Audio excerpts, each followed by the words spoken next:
Assalomu alaykum, urmatlı bizdin kanalдың көрүүчүлөрү, мал чарба көрөрмандары, саламатсыздарбы? 12 iyun 2026 жыл.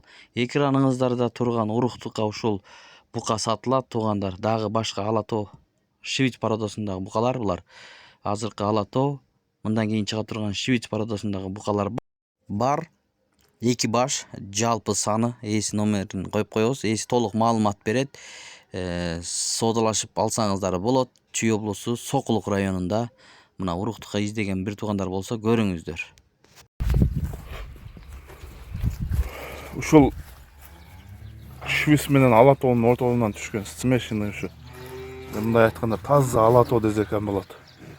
Ушундай бука уруктукка сатылат. Бою чоң. 1.40 бою.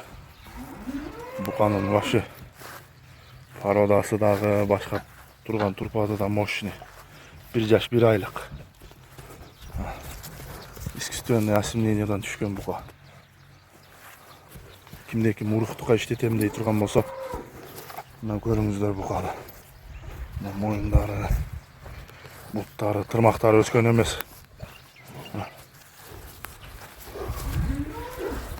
Буканын жан баштары.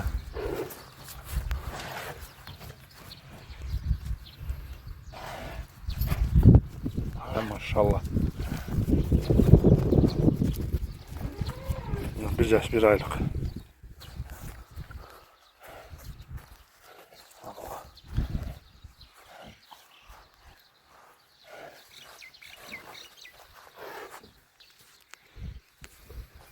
Buna butların yoğunlukları.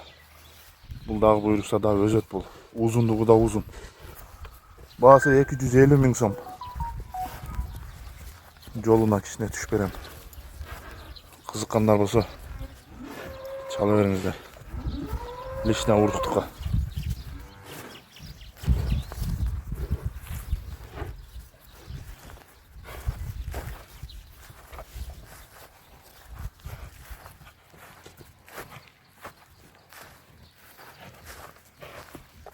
Maşallah.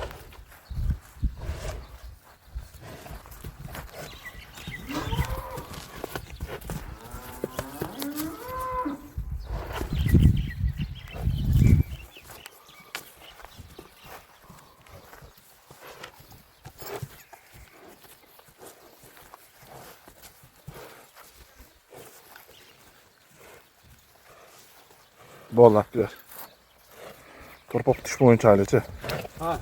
Torpak düşme oyuncu diyeyim.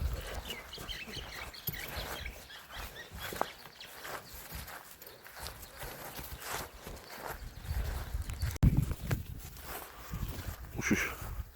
Taza şiüs bu kadar satılat. Taza şiüs. 7 aylık. Başları butları da maşine bunu joğun. Oyunları uzunlukları da uzun. Boy 1.20'dan aşık 1.30'a yakın. 7 aylık. Kimdeki muka kılıp karmayım diye turgan bolsa görüңүздөр mü? Tırnaklar öskön emez. Muz oyunun neyim taşladı. Butlar taptaza.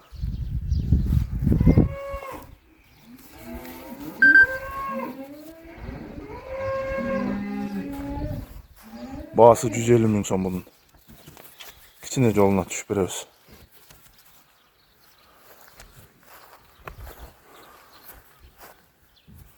Nereden başlar?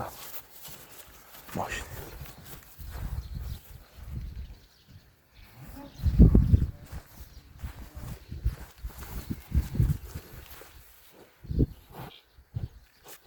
Aktör.